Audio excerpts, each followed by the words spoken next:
Hey, it has been a while. Yeah, I'm still alive. Hi, this is Arsenet. I have a blog named Rambling Regan, and I have been so out of it that I actually forgot how to introduce stuff.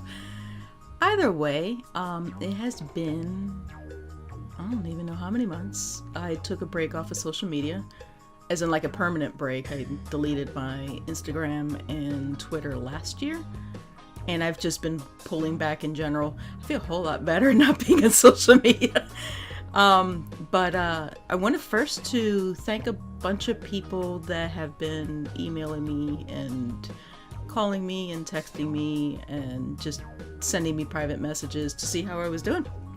I'm still sick, and I will be for the rest of my life. I already know that. So, but I'm doing okay.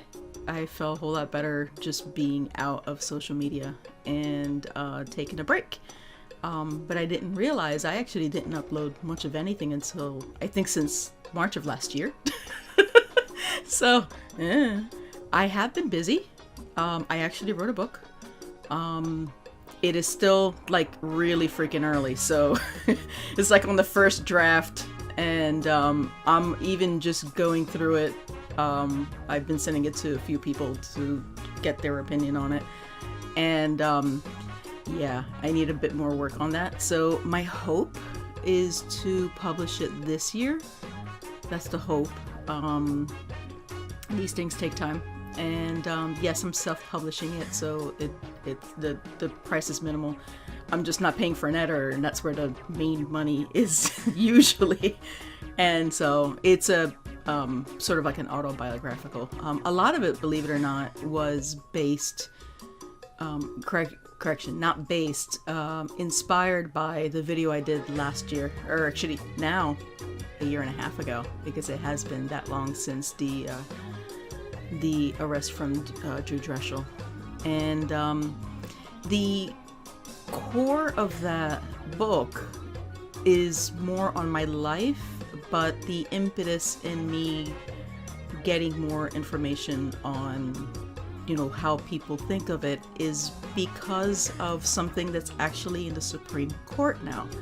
Now, for anyone that actually remembered, a few years back during Hurricane Maria, I had a couple of videos where I was freaking out about my family and I didn't hear from them. And it was a life-changing experience in a lot of ways. And it was then that I really started to look hard on what's going on in Puerto Rico and its relationship to the United States. And to be fair, I have been following that situation all of my life. I'm first generation born in the United States. And a lot of people are like, well, you're American, your parents are American. It's like, there's a fundamental difference.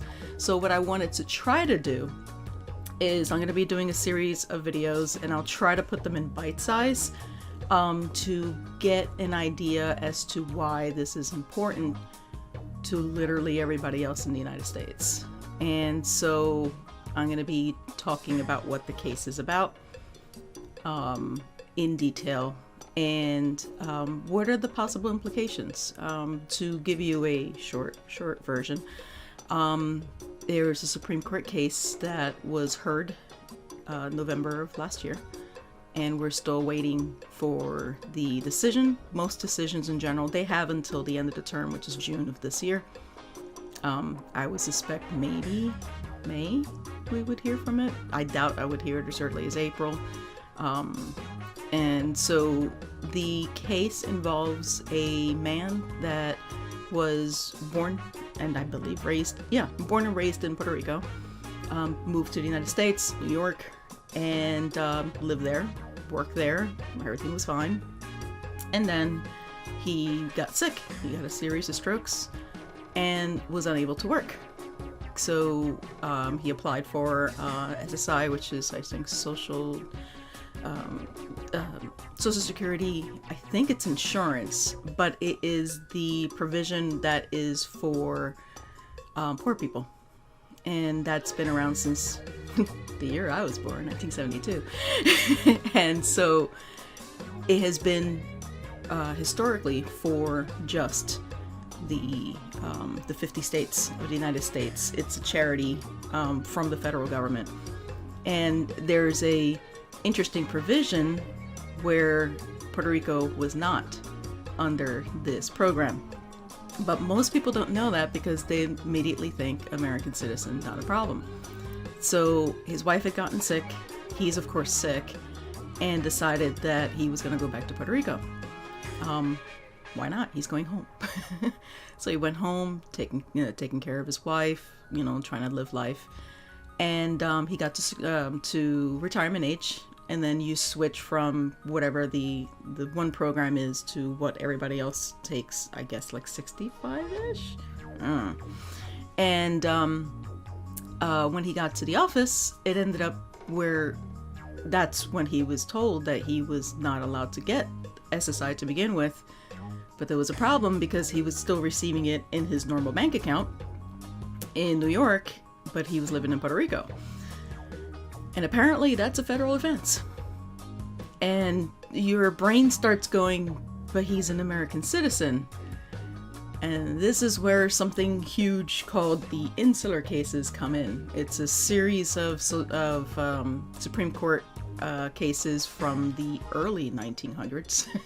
This is 125 years ago that separated the islands of Puerto Rico, the U.S. Virgin Islands, the Northern Mariana Island territories, and Guam and American Samoa.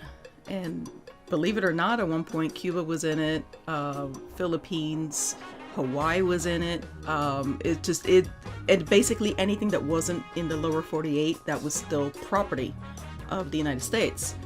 That still exists, and it has very interesting ramifications. And I really was moved by this case. I mean, he is facing 5 years in prison and restitution of all the money, which is about $28,000, give or take. I'm sure they will probably slap in interest, and this has been going on for a few years now. And he was being sued during Hurricane Maria. Y'all remember the state that I was in during Hurricane Maria, trying to figure out if my family was still alive. Since then, we found out, 3,000 people died. I mean, it was just, there's still blue tarps over a lot of houses still in Puerto Rico. Some don't even have running water. Electricity is a suggestion in some places. I mean, it's a mess. And then, tied to other laws that have passed. And so what I want to try to do is consolidate all that to the point where, people can understand, rather than, this is a history lesson. This is what real world consequences look like. And it impacts me. I have older parents. In fact, all four of my parents, so my in-laws and my biological parents are still alive. Both my parents are very sick, and they have to make decisions on when they go back to Puerto Rico to visit family and whatever. They can never move there. And that kind of pisses me off. So, and this is a decision that every Puerto Rican that is still on the island is faced with. And the decisions that they have to do on, do I move to the United States and abandon my home? And it's sort of like, imagine where you are, let's just say, speaking to Americans, you're in X state, I'm in New Jersey right now, and I'm told, well, I now have to move because the Constitution does not apply to me here. It doesn't apply fully. I mean, this is law. This isn't like a suggestion or whatever. No, this is law, and there are real consequences to it. So I want to take the time to really go through it. I'm going to try to separate it into different parts. There's many sides to this, many positions, 125 years of history. If you really want to get technical, there's 500 when we were under the Spanish Empire. And so that's what I want to do probably for the next year. And because I originally was going to write a book on it, but most people wouldn't read books on it. Only geeks like me read books on it. And so as I was explaining to people that were not of Puerto Rican heritage, that were not Latinos, that have no other connection other than we are fellow American citizens, it was then that I started to realize that many people just don't understand the political ramifications, what actually happens on a day-to-day basis, and what is the fallout to a lot of these political games that every single party, every single administration for the past century has caused on all 5 of these territories. And, you know, barring any other acquisition from the United States, future island territories, because that's what insular stands for. So it's an interesting, at least for me, you may not be interested and you're not compelled to listen to any of it, but I just wanted to give you an idea of some of the videos that I wanted to do. And maybe I'll be doing interviews later, whatever. It kind of depends. I want to get your feedback on it. And that's, in the middle of all that is a little bit of what I put in the book. I didn't put all this in the book, but that's what I've been doing for the past almost year. Technically started a little bit earlier, but really hardcore. I've been writing a lot, and so I wanted to share that part because some people forget that Rambling Rican is for Puerto Rican. And again, I'm the first generation that was born outside of Puerto Rico, and so, or I represent my generation is the one that and there's still some of us here, but the majority of us are still in Puerto Rico and abroad, so that sort of thing. But anyway, let me know what you think. I'm hoping, I'm not going to give a set schedule because y'all know how I keep schedules around here. So either way, until the next video, take care, hang in there. I know a few of you are still freaked out about waiting on the trial for Jude Reschel. These things take time, and then you just add COVID delays. I don't know. So the other question I was getting is, will I do a video on it? Not until the trial is over. Because there's really nothing else other than speculation to talk about, and we don't have the information that will be presented in trial aside from the original four alleged victims. So I have to use the correct wording on that. So either way, I shall talk to you soon, and hang in there. Take care.